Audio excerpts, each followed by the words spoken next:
And good day, my name is Bea Morales from BSHM 2B, and yung topic ko po is about marriage. So before we start, meron ako ditong Bible verse from Romans chapter 12 verse 10.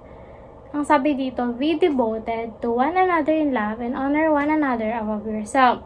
So, ang sabi lang dito ay kapag meron tayong mahal, dapat pinaparamdam talaga natin na mahalaga sila and dapat tinatrato natin sila ng tama. So, bakit nga ba nagbigay ako ng quote na ganito? Ito kasi ay connected sa pinaka-topic ko which is marriage nga. So, ito po yung contents ng discussion ko. First is nature of marriage, legal requirements, purpose of marriage, and the sanctity of marriage. So, before we begin sa pinaka-meaning ng marriage, pumunta muna tayo kung paano nga ba nagsimula and kung paano nabuo yung marriage. So, manood muna po tayo ng video about sa history nito. Hey there, welcome to Life Noggin. Have you ever loved someone so much you wanted to marry them? I haven't yet, but that might be because I'm in animation. When and why did humans decide they wanted to stay together forever? We're gonna discuss that and more right now. Let's get started. Marriage is actually a concept so old that it predates recorded history. In ancient times, the two being wed often had no say in who they were going to marry. Families would use marriage as a way to form an alliance between other families. Marriage was taken very seriously, often having to do with money and or land, rather than love and emotion. This would be the case for a long time up until the 18th century. The Industrial Revolution played a huge role in marrying for love. With the rise of the middle class in the 19th century, men would be able to work to afford a marriage. They got to choose a spouse without having to worry about land or parental approval. Arranged marriages aren't completely out of the picture today though. Many Indian families arrange men for their daughters to marry and vice versa. Now let's talk about different types of marriages. Polygamy, or marrying multiple people, is something that was very popular in the past. Some men back in biblical times would have upwards of 1,000 wives. I can't even remember that many names. Monogamy, or marrying one person, didn't really become the norm until the 9th century. Same-sex marriage can be dated back to the beginning of the Roman Empire, and that is way back in the day. In 2001, the Netherlands was the first country to officially legalize same-sex marriage. Belgium followed suit in 2003, and Spain and Canada shortly after in 2005. America is still running on a state-by-state basis when it comes to recognizing same-sex marriage, and at the time of this video being uploaded, the current number of states allowing it is 32. Now when you think marriages, you might first think about wedding rings. But where does the whole engagement ring tradition come from? Well, there are a lot of traditions from many cultures that brought this norm about. Ancient Egyptians were buried wearing rings on the third finger of their left hand. This finger was thought to be connected by a vein to their heart. One of the first recorded uses of a traditional engagement ring was in 1477. Archduke Maximilian of Austria proposed to Mary of Burgundy with a diamond ring. Engagement rings in America wouldn't become popular until the 1930s. At the time, one diamond company boosted sales in America by having celebrities sport the shiny jewelry, and by 1965, 80% of brides were showing off their new rock. Or mineral, really. Are you married? Would you ever want to get married? Who would you want to marry? That's enough marriage talk. I don't want to scare you away or anything. After natin mapanood yung video ng history ng marriage, pumunta na tayo sa pinaka-meaning nito. Sabi sa Article 1 ng Family Code, marriage is a special contract of permanent union between a man and a woman, entered into in accordance with law for the establishment of conjugal and family life. It is the foundation of the family and an inviolable social institution whose nature, consequences, and incidents are governed by law and not subject to stipulation, except that marriage settlements may fix the property relations during the marriage within the limits provided by the code. So, mapapansin sa meeting na to, may mga naka-highlights na word. Una na dyan ay yung special contract. Sinasabi sa special contract, hindi raw ito katulad ng mga ordinaryong kontrata lang. It cannot be formed by implication or estoppel. It does not require a particular form of its validity. The freedom to contract or autonomy of parties does not apply. So, yun yung pinagkaiba niya sa ibang mga kontrata. Sumunod naman ay yung permanent of union. So, sinasabi naman sa permanent union, it is meant to last till death do us part. Kung naririnig nyo naman yan sa mga kasal-kasal na sinasabi nila yon, yung linya na yon. It is not a contract for a particular or temporary purpose. The parties cannot stipulate an expiration date and it cannot be terminated except for reasons provided by law such as death, annulment, or nullity of the marriage. Sa pangatlo naman na naka-highlight, ito ay union between a man and a woman. Only a man and a woman can enter a marriage.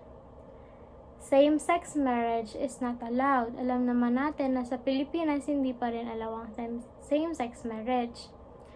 Pangatlo, it cannot even be made between persons of the same sex, one of whom has under sexual reassignment. So, kahit nagpabago ka na ng pinaka-gender mo, hindi pa rin po pwede dito sa Pilipinas. Yon. And pang-apat naman, union entered in accordance with law. Its nature, consequences, and incidents are governed by the law and not by the stipulation. Except for marriage settlements, the parties cannot contract away their rights and obligation. Any change or modification in the aspects of marriage, such as property relations, support, and parental authority must be through under court. So, mahaba yung process ng marriage, no? Hindi lang siya basta naisipan mong ikakasal kayo ng jowa mo, yun na yun. May mga pagdadaanan pa muna kayo na mga legal na process. And yung panghuli naman ay yung as a union whose purpose is to establish conjugal and family life. The cause of the parties is not monetary or proprietary gain. The parties must live together, observe mutual love, respect, and fidelity. If they have children, the parties must jointly exercise parental authority and provide support. So, hindi kayo magsasama lang na titira lang kayo sa isang bubong tapos matatawag na kayo na mag-asawa. Dapat, mayroong pagmamahal sa loob ng bahay at respeto para naman makabuo kayo ng tinatawag na family. According naman kay Light and Keller noong 1995, marriage is a social recognized union between two or more individuals that typically involves sexual and economic rights and duties. Pinalawak din nila yung kanilang explanation ng marriage. Sinabi nilang marriage is a business partnership as much as a romantic fairy tale, and it involves compromises, division of labor, specialization, financial arrangement, and communication system. Tumungo naman tayo sa nature of marriage. Unang-una dyan ay yung family. The most basic and oldest unit is the family. It is a social constitution primarily established by society to ensure its continuity and to regulate the sexual behavior of its member. The family is a primary group where the child is initially socialized and initiated to the way of life of this group.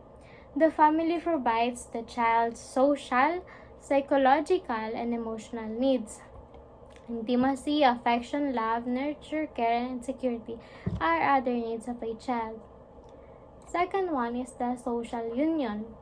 Marriage is a social union or legal contract between spouses that creates kinship. The most frequently occurring form of marriage is between a woman and a man where the wife and the husband are generally used to describe parties of the contract. For example, polygamy, where one person takes more than one spouse, exists in many societies. Currently, the legal concept of marriage is expanding to include the same-sex marriage in some areas as well. Third, govern. Marriage, an inviolable social institution, is foundation of the family. Marriage is the family are considered crucial to the stability and peace of the nation. Their nature, consequences, and incidents are governed by the law and not subject to the will of the parties. So, sa legal requirements naman, meron tayong dalawang uri ng requisites. Andyan yung essential requisites and yung formal requisites. Sa essential requisites, nakapaloob yung legal capacity and consent. Sa legal capacity, sinasabi dito na each party must be at least 18 years old and the parties must be man and a woman. There must be no legal impediment like family relations or substating prior marriage. So, syempre, alam naman natin na hindi pwedeng ikasal ang magkamag-anak kasi nga hindi magiging valid and ito ay incestuous. And bawal din ikasal yung hindi rin magiging valid yung kasal kung halimbawa ay yung papakasalan mong tao ay kasal na sa iba. So, hindi yun pwede. Yung sa consent naman, the consent must be freely given and hindi po dapat ito nakuha sa pilit or pangloloko. The consent is vitiated, the marriage is voidable. If there is a mistake by one party as to the identity of the other, the marriage is void. The consent must be given in the presence of the solemnizing officer. Ano ba yung meaning ng void? Ibig sabihin nito ay hindi mababalidate yung kasal. Halimbawa, ito ay halimbawa nung sa mistake by one party to another, no? Halimbawa, si lalaki ay gustong pakasalan si girl 1. But turns out na ang kasama niya pala sa altar ng mga oras na yon ay si girl 2. Sabihin na natin magkamukha sila or kambal, ganyan. Kaya napagkamala ni lalaki na yung gusto niyang pakasalan ay yung babaeng kasama niya sa altar. There was a mistake, no? There is a lack of consent kasi nga the groom is consented to marry someone who is different from the person whom he intended to marry. In that case, the marriage, because of mistake to the identity of one another party, is void or hindi mababalidate. Yan. Lumipat naman tayo ngayon sa formal requisites. Dito nakapaloob yung authority of the solemnizing officer, valid marriage license, and marriage ceremony. Unang-una, yung authority of the solemnizing officer. The following persons may solemnizing marriage. Any incumbent member of the judiciary within the court's jurisdiction. Ito po yung mga judges, no? May dalawang uri ng judge. Yung trial court judge ay yung appellate court. Yung trial court judges or lower court judges can solemnize marriage only within his respective jurisdiction. Halimbawa, a regional trial court judge of Manila can only officiate a marriage in Manila. So, ang iba pang trial court judges ay regional trial courts, metropolitan trial courts, and the municipal trial courts. Para sa appellate court naman, he can officiate or solemnize marriage anywhere in the Philippines. So, ano-ano nga ba yun? Ito ay yung Supreme Court, Court of Appeals, Sandigan Bayan, and Court of Tax Appeals. So, ito pa yung ibang pwedeng magkasal sa couple. Siyempre, hindi mawawala yung priest, imam or minister of any church or religious sector, provided that the priest is duly authorized by his church or religious sector and acts within the limits of such written authority. The priest is registered with the Civil Registrar General and at least one of the contracting parties belongs to the solemnizing officer's church religious sector. So, ang ibig sabihin dito ay, halimbawa, may couple na gustong magpakasal, yung lalaki ay Catholic at si girl naman ay member ng born again church. they can be both married by a minister kahit na si girl ay member ng born again. So, hindi naman required na dapat pareho ng religion para maikasal ng minister or kung saan nyo man gustong magpakasal. And ito pa iba, any ship captain or airplane chief provided that the marriage is in articulo mortis, the marriage is between passengers or crew members, and the marriage is performed while the ship is at the sea or the plane is in flight or during stopovers at ports of call. So, nangyayari to, halimbawa may emergency, no? Halimbawa, hindi ayos yung lipad ng eroplano and nararamdaman na nila na may mangyayaring masama, so may iisipan ng couple na magpakasal na lang bigla doon sa eroplano. So, pwede silang ikasal nung captain na nandoon. Tapos, if ever man na mabuhay sila after nga kunwari ng insidente na inaasahang mangyari, hindi na ito makaka-apekto sa naganap na kasal. So, magiging mag-asawa pa rin sila at hindi naman mawawala yung visa nun kung mabubuhay man sila after na incident. Yan. On the marriage ceremony naman, sabi dito, the parties must appear personally before the solemnizing officer. So, dapat mas maaga sila and dapat not through agent and not proxy. Dapat sila mismo yung magpakita doon. The parties must declare that they take each other as husband and wife. So, kung nakapunta naman na kayo ng seremonyas ng kasal, no, binabanggit ni Father yung linya na, do you, one, take Maria as your lawfully wedded wife? Tapos sasagot naman yung partner ng I do. So, yun yung part na tinitake na nila or dinedeclare na nila yung sarili nila na tinatanggap nila yung isa't isa. The declaration must be in the presence of at least 2 witnesses. Dito, kaya kayo kukuha ng ninong at ninang ay para magkaroon kayo ng witness sa kasal. Yan. Sa marriage license naman, it is issued by the local civil registrar of the city or municipality where their contracting party habitually resides upon application separately filed by the parties. Parental consent or advice is a must kasi kung wala nito ay hindi may issue yung marriage license. Kailangan din ng marriage counseling kasi it allows both parties to really think the marriage over and see if they are ready to marry. The parental consent, the parental advice, and marriage counseling are all geared to make a couple mentally, emotionally, and psychologically prepared sa pagpapakasal. Para sa purpose of marriage naman ay may nakahanda akong video na pwede natin mapanood para mas maunawaan natin kung ano nga ba yung ibig sabihin at kung ano-ano nga ba ang purpose ng pagpapakasal.